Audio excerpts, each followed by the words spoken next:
1912. The largest ship ever built slips into the dark Atlantic. The world remembers its grandeur and the tragedy that followed. You probably know how the Titanic story ends, but that isn't the whole story.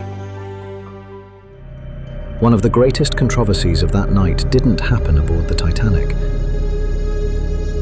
It began with a ship that never moved. On the night of April 14th, 1912, the SS Californian stopped in a vast ice field more than an hour before the Titanic struck the iceberg.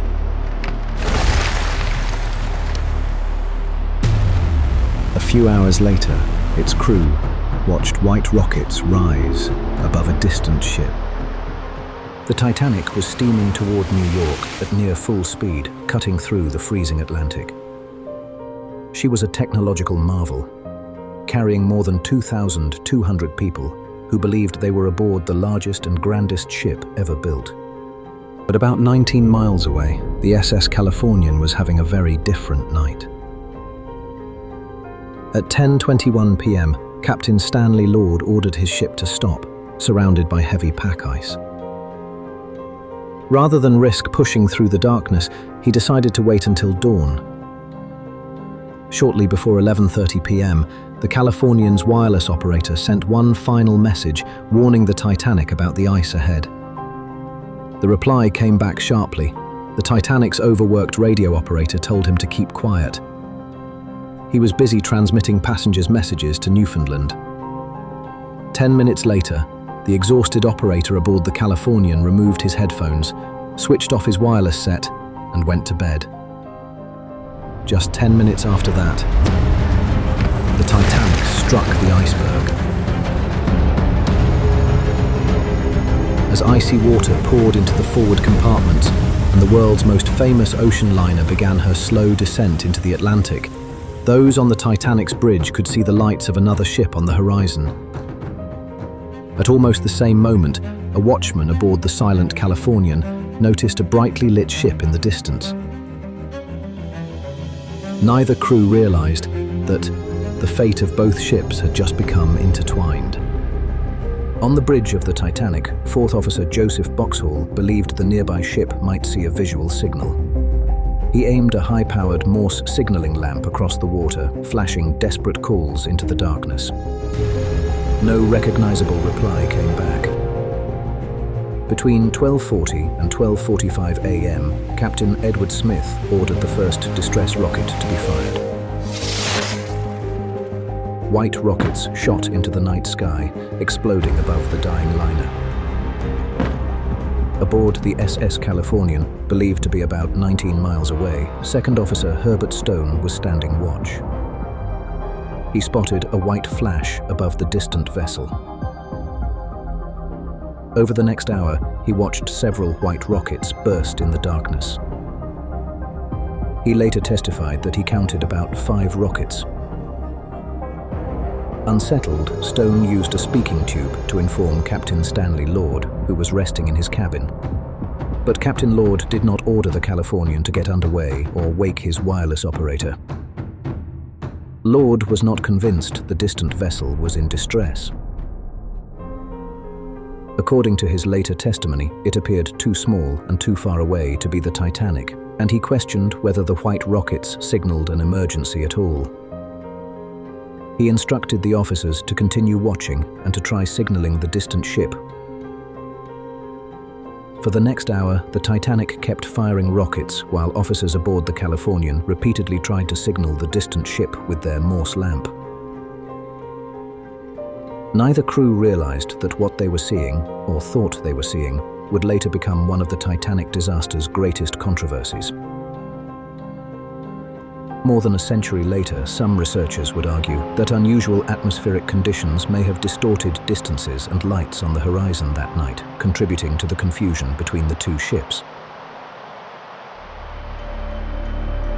While the SS Californian sat motionless in the ice field, time was running out for the Titanic. Crew members frantically prepared the lifeboats, but confusion and varying interpretations of the officers' loading orders meant many boats were lowered only partially full.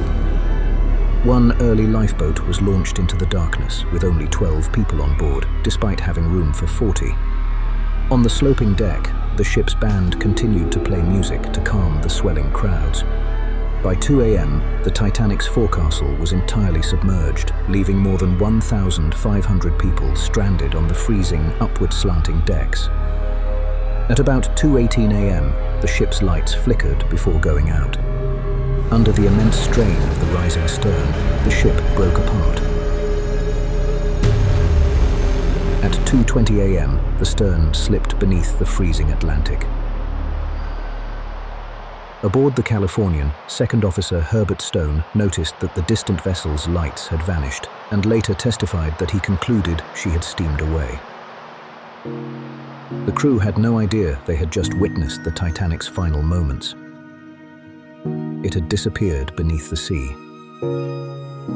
At 4 a.m., Chief Officer George Stewart took over the watch aboard the Californian. Looking south, he observed a steamer in the distance. It was the Carpathia. Shortly before 6 a.m., the Californian's wireless operator, Cyril Evans, was awakened. He switched on his wireless set and began receiving messages reporting the Titanic's distress and sinking. The crew now understood what the white rockets had been. Captain Stanley Lord immediately ordered the Californian underway, and the ship began making her way through the surrounding ice toward the disaster. But it was too late. By the time the Californian reached the area, the Carpathia had already rescued the 712 survivors from the lifeboats. The crew scanned the calm, ice-strewn sea, but there was nothing they could do. The Titanic was gone, and more than 1,500 people were dead. In the months that followed, the fallout for the crew of the Californian was devastating. While no criminal charges were ever brought, both the British and American inquiries sharply criticized Captain Stanley Lord. The official investigations concluded that his ship had been much closer than he claimed, and strongly criticized his failure to respond. Many believed that action by the Californian might have saved hundreds of lives. Publicly branded a pariah, Lord was dismissed by the Leyland Line within months. He spent the next 5 decades writing letters, submitting petitions, and fighting to clear his name, dying in 1962, convinced he had been wrongly judged. For decades, history largely remembered the Californian as a straightforward case of human failure. But later, researchers re-examined witness testimony alongside historical weather data and proposed another possibility. On that freezing April night, unusual atmospheric conditions may have created a severe thermal inversion. Such conditions can bend light, producing a phenomenon known as super-refraction. Some researchers argue this distorted the horizon, making each ship appear smaller, farther away, or differently positioned than it really was. If correct, the illusion could help explain why the Californian failed to recognize the Titanic's distress. Other historians remain unconvinced, arguing that Captain Lord had enough evidence to investigate regardless of any optical effects. More than a century later, historians still cannot agree. Was the tragedy prolonged by a remarkable atmospheric illusion, or by one of history's greatest failures of judgment? The debate continues today,